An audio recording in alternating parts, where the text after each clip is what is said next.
이란이 조만간 이스라엘에 대한 공격에 나설 것이라는 전망이 나왔습니다. 이스라엘도 선제 공격을 검토하는 등 중동 지역 긴장감이 최고조에 달하고 있는데요. 관련 내용, 백승은 한국외국어대학교 중동연구소 전임 연구원과 함께 얘기 나눠보겠습니다. 나와 계시죠? 예, 안녕하십니까. 네, 지금 이란과 이스라엘의 일촉즉발 상황이 이어지면서 중동 전쟁이 임박했다, 이런 우려스러운 이야기까지 나오고 있습니다. 현재 얼마나 심각한 상황입니까? 네, 토니 블링컨 미국 국무부 장관이 일요일 저녁 G7 정상들에게 이미 이야기를 했죠. 24시간에서 48시간 안에 헤즈볼라하고 이란이 이스라엘에 대한 즉각적인 공격을 감행할 수 있다라고 이야기도 또 전달을 했고, 지금 방송에서도 나왔지만 이란의 최고 지도자 카메네이도 다수의 관계자들에게 직접 이스라엘에 대한 보복을 감행하라 하고 이야기를 했다고 확인이 되고 있기 때문에 전쟁의 위기가 고조되고 있는 상황인 거는 맞습니다. 지금 상황이요. 지금 한국을 비롯해서 다른 나라들도 이란 인근에서 좀 모두 탈출하라, 이렇게 명령이 내려진 상태죠?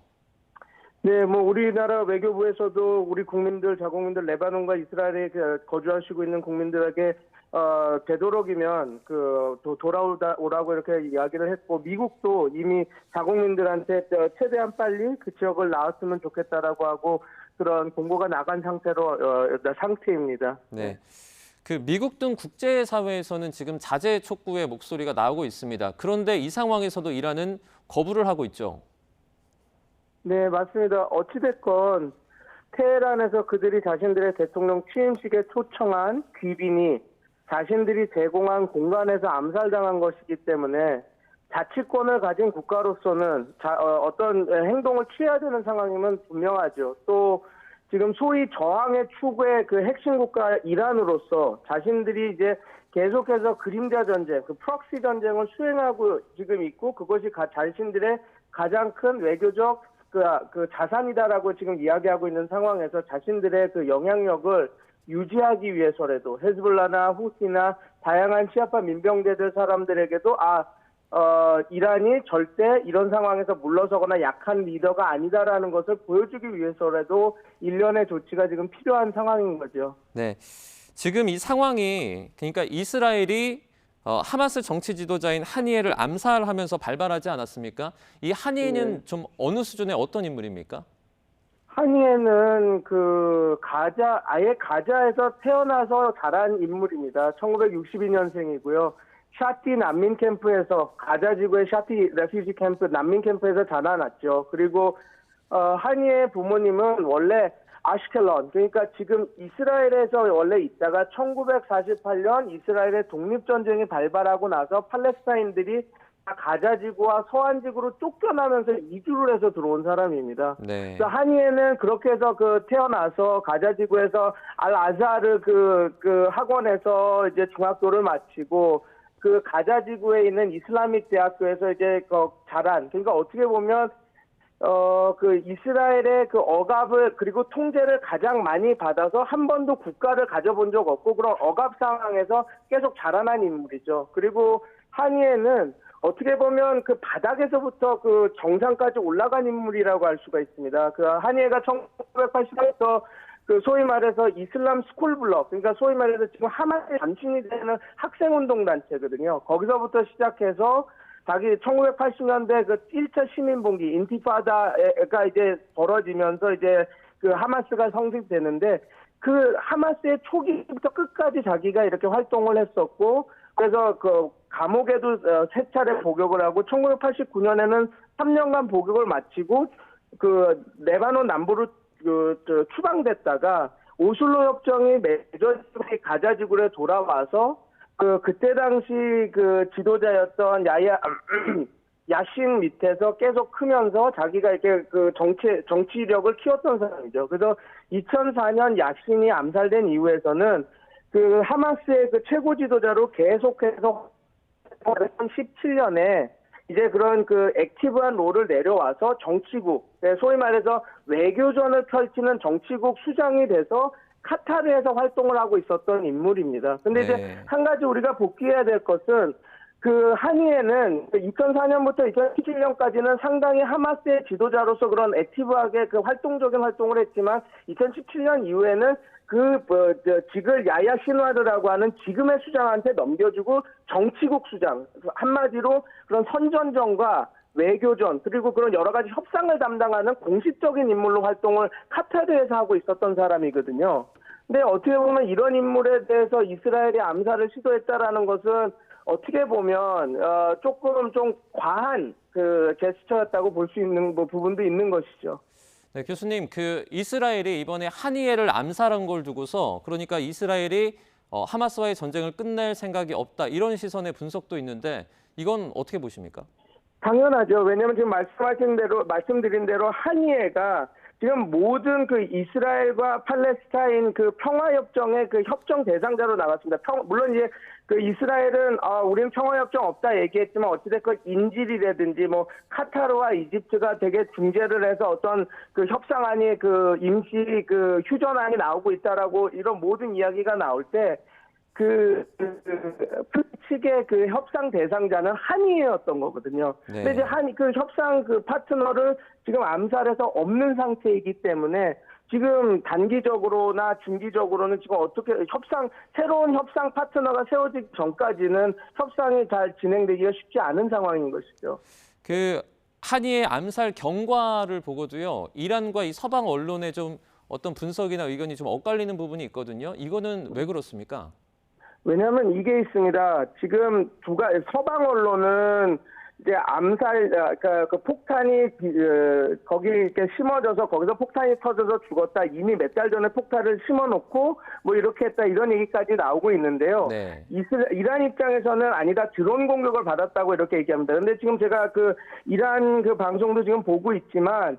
이 결과적으로 이런 거거든요. 소위 그 바시지 그룹, 소위 이란의 민병대에 있던 사람들이 거기 가서 아마 그 폭탄을 심었었을 것 같아요. 근데 문제는 이겁니다. 이게 이렇게 되면 이란 입장에서는 상당히 큰 문제입니다. 왜냐하면 이게 단순히 이스라엘의 공격을 해서 죽은 게 아니라 네. 그 국가 전복 세력이 내부에도 있다라는 소리거든요.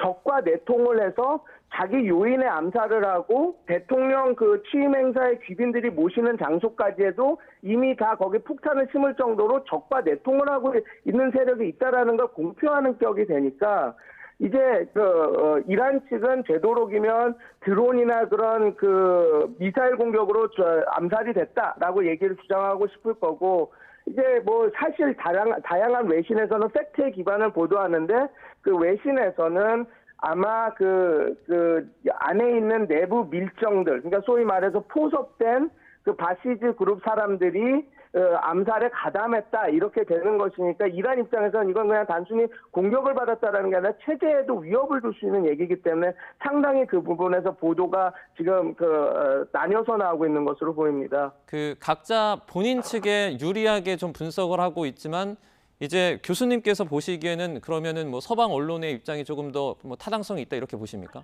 왜 그러냐면 드론을 이용해서 공격을 하기에 그 위치가 남쪽에는 남북 다 산이 있는 지역이라서 그 드론을 운용하기가 쉽지 않은 지역이라고 다 이야기를 해요. 네. 그래서 지금 뭐 남쪽으로 들어왔던 북쪽으로 들어왔던 이게 어떻게 되든 그 안에서 쉽게 드론을 띄우지 못하는 상황이고 넘으려면 산 뒤에서 넘어와야 되는데 그러기에는 리스크가 너무 크고 발각되기가 너무 쉽기 때문에 그거보다는 아마 폭탄이 미리 소위 이렇게 신비가 돼서 거기서 이제 그 폭탄이 터지면서 암살이 됐다라고 보는 그 서구 그 언론이나 전문가들의 의견이 신빙성이 더 높아 보입니다. 지금 군사 충돌을 앞두고 이스라엘이 이란보다 선제적으로 공격할 수도 있다 이런 어떤 분석도 나오는데 이건 어떻게 전망하십니까? 이스라엘 입장에서는 자기네들이 준비가 돼 있다. 어떠한 공격이 오더라도 우리는 곧바로 즉각 대응을 하겠다라고 하는 어떻게 보면 억지력을 보여주기 때문에 위해서 이렇게 얘기하고 있는 걸텐데요. 근데 선제 공격이라고 하는 것은 국제법 위반입니다. 그러니까 예를 들어서 이란이 확실히 어떤 미사일을 발사할 조짐이 있어서 쏘려고 하는 거를 거기를 때렸다면 모르겠는데, 예를 들어서 여기서 이스라엘에 대한 공격을 준비하고 있었어라고 해서 우리가 그래서 미리 때린 거야라고 했을 때는 이것은 이게 어떻게 보면 그 자위권이 발동한 공격이 아니거든요. 그래서 이스라엘이 그런 이야기를 세게 내고 있지만, 정말 이스라엘이 이란과의 전쟁을 확전이 돼서 진짜 전면전이 됐을 때 이스라엘도 얻을 수 있는 것이 크게 많지 않기 때문에 아마 어떤 뭐라 그럴까요, 전략적 수사이자, 물론 이제 당연히 공격이 들어가면 선제 공격도 카드에 있을 겁니다. 근데 이제 우리가 지금 언론에 나오는 것처럼 선제 공격도 불사해서 전쟁을 이스라엘 측에서 먼저 시작할 수도 있다라고 하는 것은 조금 그 가능성이 낮아서 우리가 조금 조심히 살펴봐야 될 부분일 것 같습니다. 미국이 이번에 한이의 암살 작전을 사전에 통보받지 못했다, 이런 소식도 전해지고 있습니다. 그러면 이제 미국이 어떻게 보면 이스라엘이 미국의 통제에서 벗어난 거 아니냐, 이런 얘기도 나오거든요. 미국의 통제력을 잃었다라기보다는요, 이스라엘은 자국의 안보 문제에 관해서는 늘 미국의 통제력 밖에서 자기가 활동을 했습니다. 물론 우리가 착시에 빠지면 안 되는데요.